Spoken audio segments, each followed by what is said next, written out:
It's me, ka-idol Lods ng Linaw Rapu-Rapu Albay. Ngayong araw nga mga idol ay ipapabiners ako ng aking boss na si Dr. Senab Harake.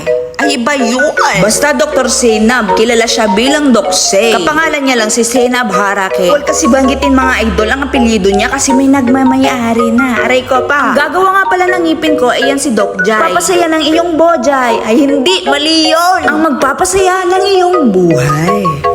Dito nga ay mag-start na si Doc mag-surgery. Huy, mali. Hindi yun surgery. Napaka-uwi mo talaga ka-idol. Hindi ka nagbabago. Eto nga pala mga ka-idol yung before kong ngipin. Tapos mamaya ipapakita ko naman sa inyo yung after. A few minutes later.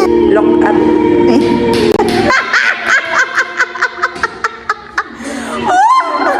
Support niyang ito mga idol ay nag-aasaran niya kami ni Doc. Sabi ko kay Doc, Bakit natanggal? sagot naman sa akin ni Doc, Saan natanggal? bakit nga ba? Natanggal. Anong oras na kasi yan mga idol? Sobrang gutom na namin nila Doc. Kaya bumaba na kami para kumain. Tapos yung in-order namin ay Jollibee Chicken Joy. Tapos yung kinagat ko nga yung chicken, mapapasabi ka na lang ng, Kuya, natanggal. no more daldal na. Ito na yung final result. O sige kayo na pogi, sige kayo na pogi. Basta sa akin yung dating, sa akin yung dating. Anis yung mga pogi, panis. Kahit pa na kachideng.